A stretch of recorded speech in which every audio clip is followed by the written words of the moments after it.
What is going on, Internet? Another video coming at you from Redskins Rant. Hail to the Redskins.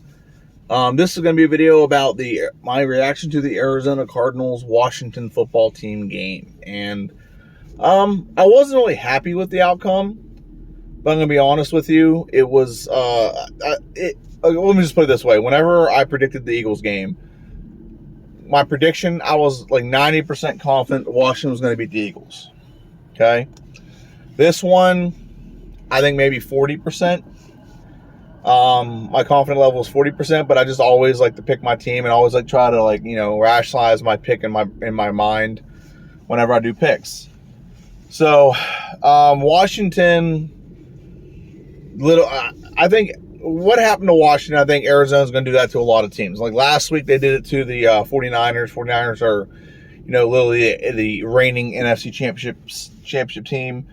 I think Kyler Murray and that offense are going to do that to a lot of teams. Not every team they play, but I would say it's a high percentage of teams they play. For sure. I think it's definitely a high possibility that they're going to do that to every team that they play. And I'm going to say that a lot because I got to reiterate, Arizona is probably one of the best teams in the NFC right now. If you look at all the teams in the NFC, and what they're capable of and what their strengths are, I don't see that many teams in the NFC that have a defense that can stop Kyler Murray or slow him down. So I just don't see a lot of things where a lot of teams aren't. They're going to do that to a lot of teams. Let's just put it that way. So what I'm going to go over here is like squad for squad, like I did in the prediction video, like how everyone would do squad for squad. How did Washington do? Defensive line versus their offensive line. Really, our defensive line wasn't the problem. We actually did really good on the run block or run defense. They didn't get that many yards. Trust me, I have Kenyon Drake in fantasy. He didn't do too great considering the circumstances of the game. But Kyler Murray definitely, my prediction, I said 10 yards, but I mean 40 yards would have probably gotten us the win. But he ran all over us. And we had no one that was fast enough to catch him. No one was fast enough to contain him. We might have sacked. I think we sacked him once, maybe twice if we got lucky. But he was just too fast. So the best thing to do with him is this is one of the few examples where it would have benefited us to play a 3-4 because you put three guys attacking him. You can have someone else or you can basically have someone spying, and you can still do coverage without an issue. So that I think this would have been one of the few times where I think playing a 3-4 would have been beneficial for the Washington football team. But in a general sense, I don't think there's just much more we could have done. We had opportunities in the game. I've got a pick, and then we just screwed it up. And I'll get to the offense here in a little bit. But defensive line, I don't think defensive line played horrible. Like I said, the defense running game was good. Defensive running game was good. Running defense was pretty good. Except for like Kyler Murray, obviously. He ran all over us. Pass rush, I mean, we just didn't get a pass rush to him. He got the ball out so fast. We just didn't get a chance. And then when we did get to him, he was just too fast for us. So it's really kind of a rough bag to kind of describe how the Washington football team did defensively. It really is a rough way to explain it. So I don't really think Washington did great. Defensive line did great, but I don't think they did too horrible. They weren't the reason we lost the game. There's other reasons for that. So that's it. I do think we outplayed their offensive line. It's just their offensive line is in front of one of the most mobile quarterbacks I think I've ever seen, next to like Michael Vick. So the next thing I'm going to talk about is our secondary. And our secondary was just god awful. Troy Apke and Landon Collins, other than like one play, Landon Collins had that pick. Other than like that one play, I don't think our secondary did well at all. I don't think they did good in any way, shape, or form. They were not productive. They could not cover anyone. They found a way to neutralize one, and then the other one would get going. It's Larry Fitzgerald or DeAndre Hopkins was just torching us, and we could not stop them. If we slowed one down, the other one would pick it up. It just didn't matter. They were picking on our young corners. And we were giving them such a good cushion because we were worried about going over the top. And here's the problem, and this is exactly the same thing happened with Haskins, and I'll get into like what I mean specifically here in like 30 seconds, like a minute or so, about what I mean with Haskins. The problem that we were having is they had such short routes that even if the pass rush was effective, it wasn't getting to Kyler Murray in time. Like literally, they could just do like a 5-yard in or like a 2-yard slant, and they were open because we were giving them such a big cushion. Like we're on 3rd and 5, and we have like a 10-yard cushion between us and DeAndre Hopkins, or between us and what's his name, Larry Fitzgerald. Like, I mean, I can get open doing that. It's 10 yards. Okay, you have to take away those quick options and make the play develop more to give your defensive line a chance to get at them. That's the problem that we're having. That's the problem the defense was having. Is the secondary was so worried about getting beat deep. They were playing back so far that all they had to do was go like 5 yards in the comeback or 10 yards in the comeback. With that cushion, they were open every time. There wasn't even a chance for a pick. And we were playing with such a big gap that it was just too easy for them to move the ball. And that's honestly, if you watch the video, that's happened every time. Every 3rd down, all they had to do was look for a quick slant or a 5-yard comeback because there's so much of a gap between the players and like the defense, the cornerbacks and the receivers. There's like a 10-yard gap. I understand that they're faster, they're bigger, they're really good receivers. I totally get that. Okay, Larry Fitzgerald's 37, so I don't totally get that one, but I get the fact that you want to give Hopkins space, but you can't give him so much space that he gets like an uncontested catch. Anyone's going to be successful in that. Anyone will thrive in that scenario. Okay, and even with a semi-accurate quarterback, you're going to have success. Okay, and the problem with our team, with our defense, is our defensive line needed like a second or more to get to. There's a lot of times we were like a second away from getting Kyler Murray, and he'd give her the ball, and someone's just standing wide open. Okay, if we just make it so he has to press a little bit and wait for the play to develop, or wait for the guy to actually get open, we probably would have had 2 or 3 more sacks, a couple sacks in the game, maybe at least a rush, maybe a hit as he's releasing it, and it ends up being a turnover, whatever the case may be. That's what the problem with our defense is we gave them too much space, and they were able to just easily convert on 3rd downs. And they didn't give our defensive line enough time to get to the quarterback before they could find a guy open. A guy was open the second the ball snapped, and Kyler Murray was just taking as much yardage as he could before he had to get rid of it before the defensive line got there. It's exactly what it was. There was no pressing to try to stop like those quick, easy passes. And that's where our defensive line looked like they were bad, but they really weren't. The Kyler Murray, if I could go and look at like next gen stats and see how fast he got rid of the ball, I guarantee he didn't hold the ball for more than like a second or two. Okay, I guarantee it. I guarantee I could look it up statistically, and it would show me that he didn't hold on to the ball very quick. Now, I'm going to talk about our offense. So overall, defense, like the scheme just didn't fit. You have a defensive line that needed like a second or two to get to the quarterback. That's another second, and our defensive secondary wasn't being aggressive enough to make it so they had to force themselves. They had to force the quarterback to take a couple more seconds. And that's where I think we went wrong defensively. I mean, I think ultimately would they have gotten to Kyler Murray? Maybe not, but I think it would have given us a better chance. So that's the first thing. That's the defense. Offense, it's a mixed bag, man. It's a mixed bag of a few things. The first thing it's a mixed bag of is, first off, the offense just is not good at getting in a rhythm early. I think the offense showed some good things that we can build on, but it's a combination of a few things where, one, the offensive line, the left side of the offensive line is just atrocious, and when it's bad, okay? I'm not trying to be a jerk. I'm not trying to say anyone who's a professional athlete earning millions of dollars is like just bad at their job. They're getting paid for a reason, but I'm sorry, John Christian, you've had 3 years to develop, and it's just a sieve on your side, man. we're better off putting someone in that's just bigger. We'd be better off putting Morgan Moses over there. And I hate Morgan Moses. I hate him with a passion. We'd be better off putting him over there because at least he'll get in the guy's way and he'll hold him off for a couple more seconds. That's his blind side. We have to protect our quarterback's blind side. And Jerron Christian is not blocking at, like, I know, I think he's trying to block. I don't discount effort. He's just not very good. Okay? For just the best way to put it, that's what it is. It is what it is. He's just not very good. Okay? Wes Martin is not very good either. Nothing against Wes Martin. I think he's better than Jerron Christian. I'll give him that.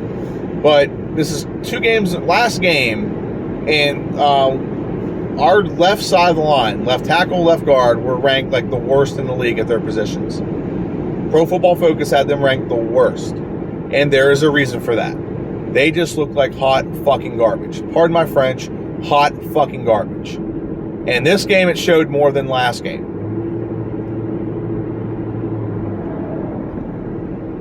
Okay? This game, it showed more than last game.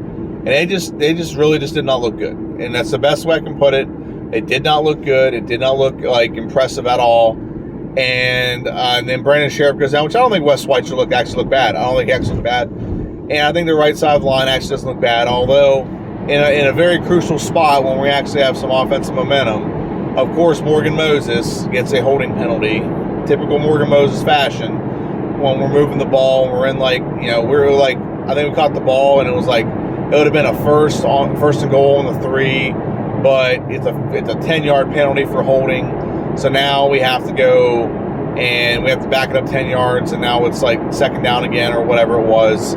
So we have to repeat that, and instead of being like first and goal, we have to repeat the entire process. And it's just annoying that we have to come across that and we have to do it that way. And it's annoying that Morgan Moses does that in the worst possible time. I gave him praise last week. He had no penalties. He actually blocked pretty well. His blocking's better this year. I cannot complain too much. I got to give him praise on that. He's actually in shape. He's not, he looks like he's like just stronger and is doing better. But he is just, he just irks me because his pass is what gets me. And his pass like lurked again today because at the worst possible time, he got a holding penalty. But like I said, left side of the offensive line. So that's the first problem. So Haskins, and here's where I mean, like, it was kind of an equivalence of our offense. Haskins doesn't have time to throw the ball. This offense is designed that we're supposed to be able to take shots deep. Okay, with Haskins throwing to McLaurin and Steven Sims and maybe other receivers if they get a chance deep. But there is no protection. He doesn't have time. If he were to wait for someone to get deep, he gets sacked every time. He gets sacked every single time. But he has to throw these quicker routes, these faster options, and he has to rush it, and he doesn't even have a chance to step up and throw and plant his feet properly to be more accurate. It collapses on him so fast he can't set his feet. That the fumble he had, the reason why he fumbled it is because he could not step up in the pocket and throw the football. He goes to throw the football, and he's surrounded. He's just got everyone around him. It's like the best way to put it is like they're squeezing it, and he literally can't step and throw. He has to use all of his arms, so he has to use a different arm motion to throw, and that's why he got fumbled. Is he used a different arm motion, so he had to like bring it a weird way, and then got their hand on it. That's why he fumbled the football, or whatever you want to call it. Okay? And I'm not sitting here trying to make excuses for Haskins. Okay? He needs to play better. But I think that we're not judging Haskins fairly based on the fact that, oh my God, the offensive line is so freaking bad. And I see this stuff on Facebook, and it really fucking pisses me off. That people on Facebook are like, every game, so far, they're just hell-bent on everything they can to have like a confirmation bias, saying, oh, Haskins sucks. Okay, listen. Whenever we drafted him, I didn't like Haskins. I didn't like him either. And when we saw him playing the beginning of last season, I didn't like him either. Okay, but I've come around to say, like, hey, the guy's matured. He's an adult. He's a leader. He's put in the work.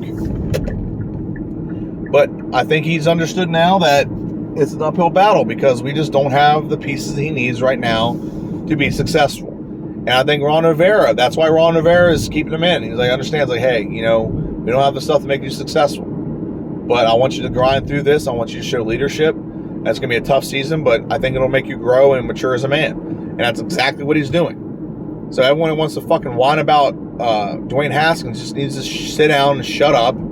You don't know what you're talking about.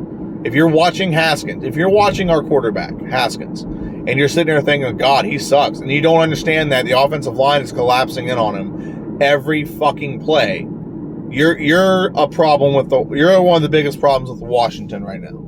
Okay? Is dumbass fans who don't know what they're talking about and just want to fucking create problems with the team. Okay? That's a problem.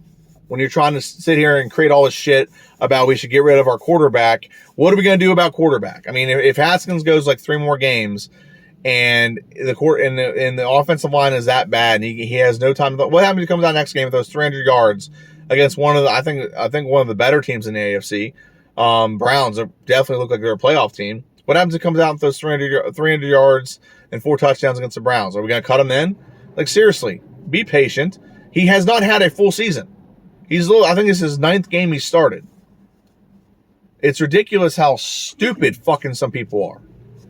The one bad game, or 1 game, or 2 games, and they want to just close the book on somebody and move on. Like, no, it's not how it works. There was no preseason. Like, I give him this whole season. He gets this whole season to me. This whole season already, Ron Rivera is basically like, listen, if we make the playoffs, great, but this is not a season where I am anticipating us like making the playoffs. That's why he didn't keep Adrian Peterson. He needs to play young guys, get them experience, and he doesn't want to take reps away from them. Okay? That's the whole point of this season, is to see what we have. See what Haskins is, see what the O-line is, what we have receiving core, and other than McLaurin, we don't have much, but see what we have everywhere. Running back, I actually think that Gibson is not bad. I really do. But let me get back to this. So the first problem we're having with that the passing game is happening, not Haskins' passing game. One is Haskins doesn't have protection. We can't develop any plays. There are plays where we could probably throw deep, and we have guys deep that we can't hit. Why? We don't have the time for the play to develop. We don't have time to actually throw the football. Haskins can't step into a throw properly, so he doesn't want to throw an interception. I don't blame him. So he doesn't want to arm throw it, and he'll underthrow it and get intercepted, or he'll just overthrow and waste it down. So he tries to check down as fast as he can because the pocket's collapsing. So that's the first problem. Second problem is sometimes Haskins is inaccurate, and I explained why he's inaccurate. He cannot step into a pass.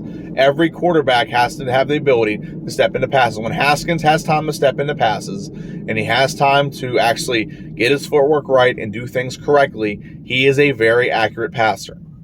Okay? I would love to. This is one game where I don't have the time this week. I really don't. I'm going to the hospital because I have a rash that is spread all over my body. I don't know why.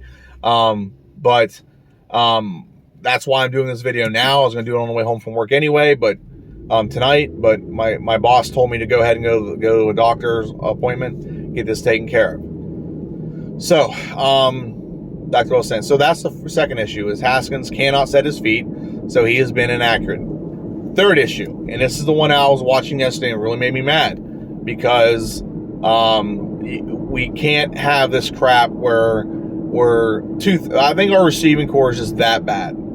I think Haskins, I think McLaurin's good. I think Steven Sims is good. I think those two are solid. I think we need to do more with Antonio Gandy Golden than Dontrell Inman.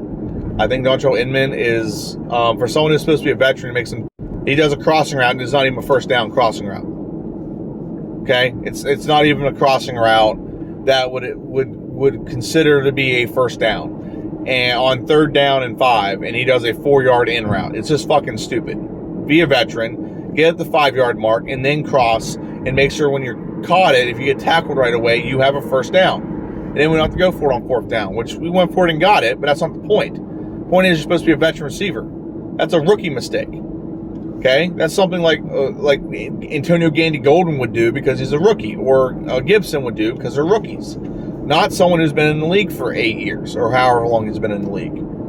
Okay, it's just freaking stupid that we have a receiver, Dontrell, and I'm not mad at him personally.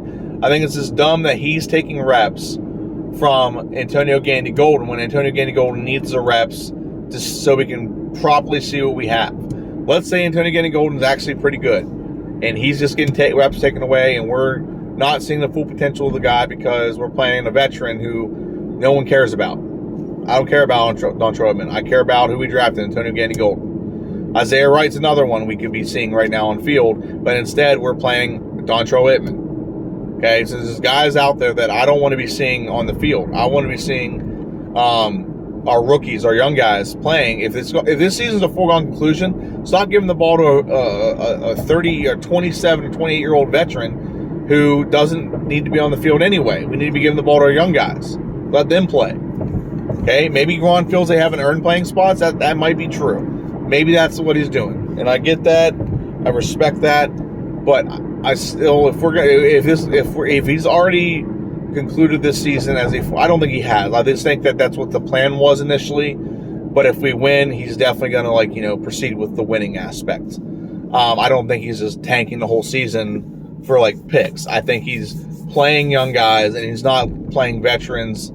He's not playing personnel for the sake of we could win this game right now, rather than looking for the long-term ramifications of getting guys playing time and figuring out and having a very good dynamic roster. I think that's what his plan is. I don't think he's trying to just lose on purpose.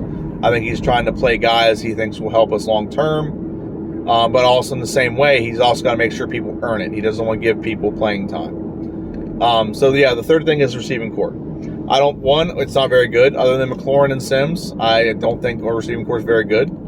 Two, there was a lot of drops, and I even got to say that McLaurin dropped one. McLaurin had one. It was like a 40-yard pass over his left shoulder, and it's a hard catch. I get that, but he dropped it. That's all there is to it. And it's nothing. I'm not going to scold him for it, but that happened throughout the game. It's a lot of drop passes like that. And it's not just him. I think Steven Sims had one. All of our tight ends had one, except for Sprinkle.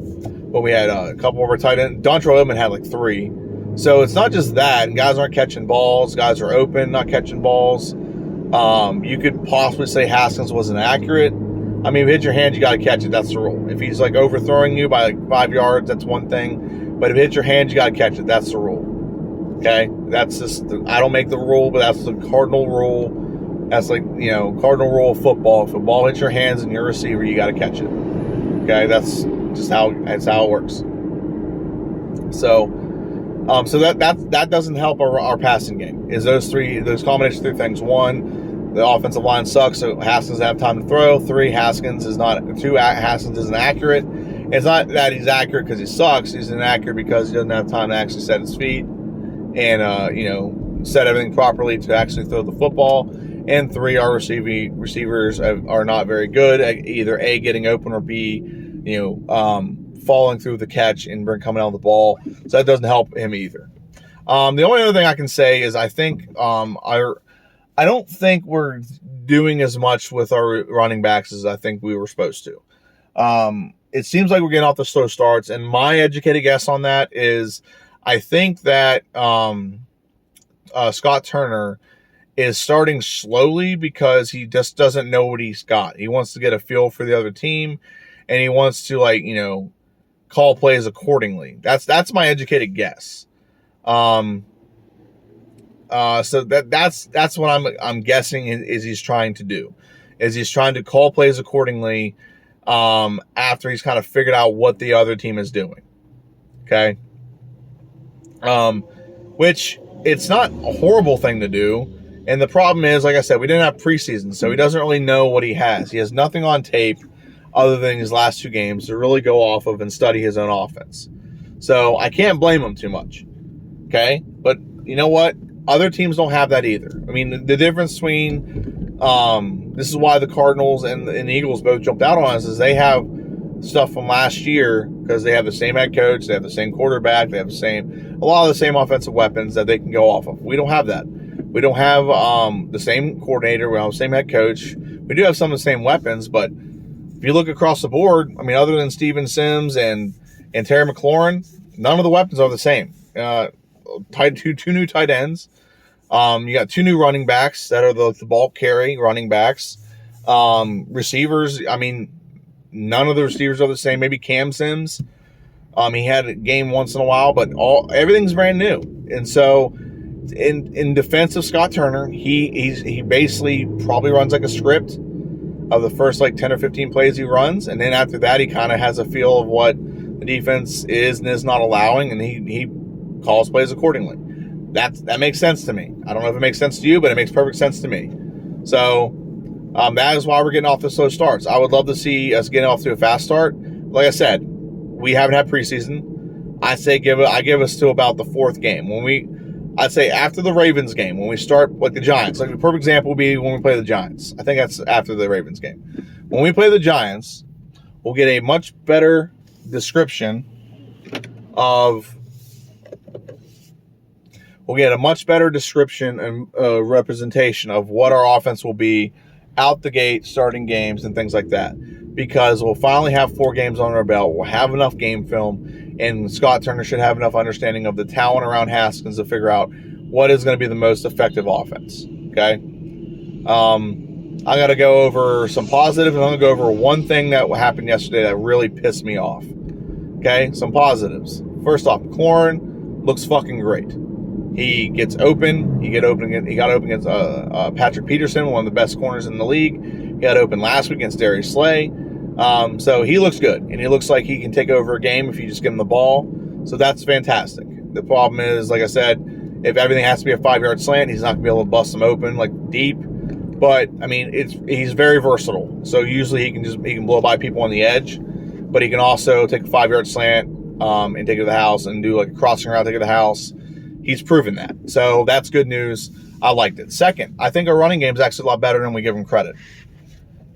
Unfortunately, we got to run to one side of the offensive line, the right side. Antonio Gibson actually does not look horrible. I think he looks very good. He runs hard. He runs through people. When you get him on the edge, that guy is shown to have speed. He doesn't go down easy. So I completely understand why they went with him. And I've had his height wrong. He is 6'2".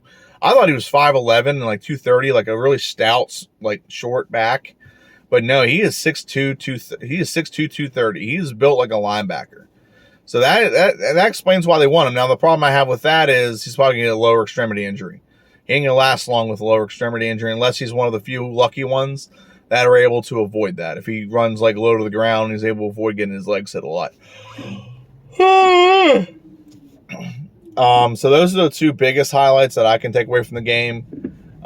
Tress Way, very good. He's an amazing kicker. I mean, I don't know what to tell you. He's probably the best kicker in the game. He flips the field very well for us on a consistent basis. And I'm going to say this. I'm going to say 2 things. One more thing. Who else did well? I don't think Sims did well.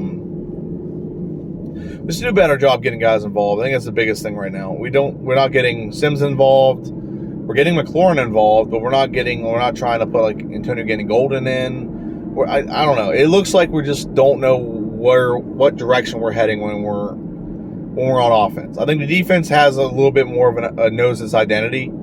I think Jack Del Rio will tweak it and get the scheme closer to its identity and their personnel faster because he's more experienced at it. But I don't think Scott Turner really has a grasp of the offensive weapons that he has right now.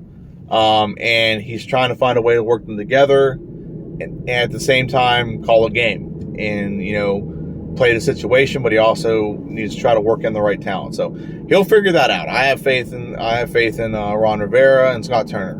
One thing I'm gonna bitch about 2 things real quick. First, I'm gonna bitch about is I don't know why we can never get a call for helmet-to-helmet hit. We've got helmet-to-helmet hit at least 3 times in the last 2 games, and yet we've yet to get a penalty call. Our quarterback got nailed sliding last week. We got a receiver who had helmet-helmet hit, and then yesterday we got hit in helmet-helmet hit at least twice, and we cannot get a call. I watched the Patriot game; it gets called right away. It's like it never fails. It's ridiculous to me that in the grand scheme of things, we cannot get that call called once for us. It's like it's open season on the Washington football team. Hey, go helmet to helmet. Let's get as many concussions as we can. We're not going to call it, so go ahead. It's freaking stupid. It pisses me off. Now, here's the last thing I'm going to say. It pisses me off.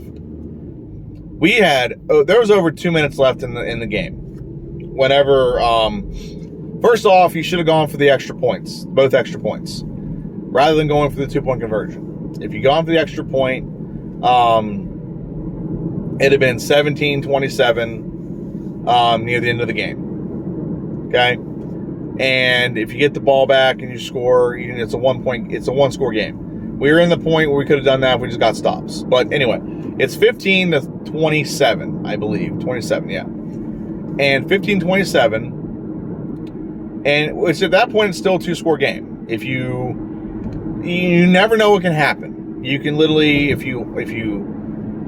they score a field goal and you get the ball and you return a kickoff or touchdown with like a minute 50 left, you can go for the onside kick with 3 timeouts left. If they don't get it, no problem. You play defense, you call 3 timeouts, you have a chance for a Hail Mary at the end. You have a chance. There's always a chance.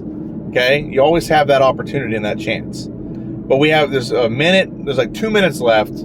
They're in goal line, and they run a play, and then the Washington football team just lets them run the clock. Just lets them run the clock down. Why not take a timeout? Seriously, take a timeout. Do something. Okay, and at the very least, am I saying that we can make a comeback? No. I mean, it's possible. After seeing what Dallas did yesterday, it's definitely possible we could have. It's definitely possible we could have made a comeback. I believe anything nowadays after watching the Cowboy game. But we could have made a comeback. It's definitely possible. It's in the cards, whatever you want to call it. Okay? But at the very least, you can work on some things. You can work on goal line defense. Okay? You can work on 2-minute offense. You can get Haskins. I think actually Haskins does better when they do no huddle. I think they do a lot better when they do no huddle. And you want to know why they do better? Because one, when you do no huddle, the other team can't blitz. So it's straight up blocking across the board. I think it's a lot easier for Haskins to read where the pressure's coming whenever there's no huddle. It gets us in a quick passing rhythm, and he gets the ball out quicker. So that's another benefit to it. I just think it benefits because the defense has to go into a more basic format where they're more basic with the blitzing, they're more basic with the coverage, and I think it makes the reads a lot easier for Haskins. Can you do that all the time? No, you can't because you have to sub. And it also wears down the defense very quickly when you go no huddle. When they go up tempo, he does better. That's all I'm going to say. That's all I'm saying on that. I mean, I can go into more depth. I could probably do a film analysis on how much better that they did when they did that against the Eagles. They actually moved the ball. Whenever they got the interception against the Eagles and they did that, they scored a touchdown like right away.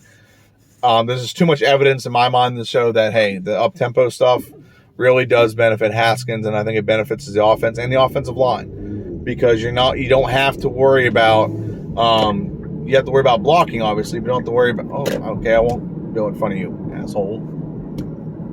Anyway. So where was that? So Ron, I mean, you just don't know in that situation. Use your timeouts. Okay, but he didn't use any of them. They ended up running it down to like 30 seconds left, kick the field goal, and then he basically runs one play, and then he runs out the clock and the game's over. And I get it. If you just want, maybe he just doesn't want to get out of the game with any more injuries. That might be possible. But in the same breath, dude, you got to know what you need as much game film as possible on situational football. And the best thing you could have done there, in my opinion, is call timeouts, use your timeouts, let Haskins run. Because later in the season, you may play a game where Haskins has to run a 2-minute offense with no timeouts. Okay? And then now you can just be like, hey, when we did this against Arizona, same premise. We have to make sure you hit the out routes, whatever case may be. It's just beneficial to have something on tape that you can reference to whenever you need to. And I think that's going to help coaching. He probably had his reasons. I don't know his reasons. If it's to prevent, maybe just get out of the game with no more injuries or whatever, then fine. So be it. But I'm just saying, in my mind's eye, I think you call timeouts with a young team and you work situations, put Antonio Gandy Golden in, put young guys in, and try that. Maybe put another offensive lineman in. Maybe put Shanique Charles in. I think he was inactive. But my point is still, put a backup in, see if they do a little bit better on the pass blocking. You never know. Maybe they can do a little bit better than the guy you have. I don't know the situation. I don't know which one could have been better. So, was there anything else that I wanted to go over about this game? Like I said, I think the tempo stuff is beneficial. I want to reiterate, that team is probably going to do that to every team they play. Besides like one or two that have like really, really fast defenders. I mean, they drafted Isaiah Simmons, the Cardinals did, for a reason. And I think they drafted him because that's the only person athletic enough to probably contain Kyler Murray. I think he's got the same speed as Kyler Murray. And they drafted him as a linebacker or whatever. And there's a reason for that. So, anything else I wanted to go over? I thought there was something else I wanted to go over with that. Yeah, that irked me though. I thought the Washington should have like tried a little bit more at the end, to do a little bit more, get a little bit more, whatever you want to call it. And they just didn't. They just did. They threw in the towel. Like I said, if they're just trying to get out of the game to avoid future injuries, whatever the case may be, I totally understand that.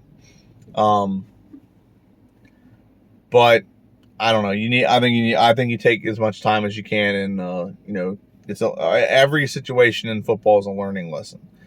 So what do I take away from this game? I think the running game can be pretty solid if we commit to it earlier. I think the Haskins has been improving. I think he didn't do bad yesterday, in my opinion. I think McLaurin did better this week. I think we found a way we made a more concerted effort to get McLaurin the ball. And I think our defense still needs work, but secondary is, if we're going to have issues, it's going to be the secondary. Next week we play the Cleveland Browns. I'll probably do a video on that first, or later on this week. But I want to thank everyone for watching. If you made it this far, please hit the subscribe button, and then also share the video, hit the notification bell. I get videos like this all the time. We're 1-1, and here's the crazy thing: the rest of our division does not look very good. I do another channel, and I'm gonna give a shout out real quick. If you like to hear like all about football, all my opinions on every team, I highly recommend it because I go through in depth on like other teams and other teams like analysis and things like that. And with our division, after looking at seeing what the Eagles did yesterday, Eagles aren't that good, and it might be because of injuries, but they just are not that good. The other thing about the Eagles, or other thing about our division, is the Giants aren't good either. I mean, they're hanging games, and they do whatever they can to kind of stay in the game, but they're just not good. And they just lost Saquon Barkley, so they're going to be even worse than what they already were. I don't know. It doesn't bode well for them. It does not bode well for them. I don't think Dallas is as good as advertised either, because Dallas literally played the game all the way, and then they won in the end because of luck. If Atlanta was better coached and better, just stepped on their throats, and Julio Jones doesn't drop like a wide open touchdown pass, Dallas had to have everything go their way to win. And they played hard and they didn't give up. I gotta give them credit. But right now they're tied with us for first place. I think we are in first place because we have a divisional win. So, but with our division, guys, we can go 9-7. We can go 8-8 and probably win this division if we win the right games in our division. So, that being said, this is I want to give a shout out to my other channel. I'm sorry. So it's called Football Lovers Delight. It's myself. I might have a friend on wants to do like a kind of like a special guest thing. But it's the Football Lovers Delight podcast. I talked about everything. I talk about every game. I predict every game. I actually did really good this week. I only got 2 games wrong. The 2 games I got wrong was the Eagles game and the Washington game. There's a game tonight. It's the Saints and Raiders. I'm pretty confident in this one. I picked the Saints to win. So we will see. But I'm ecstatic about how well I did this week. The only ones I got wrong were the Eagles. I had the Eagles beating the Rams, and I had Washington beating Arizona. Other than that, all my wild other predictions, they were dead on. So that's my video. Hail to the Redskins. Thank you for watching, and have a good one. See ya.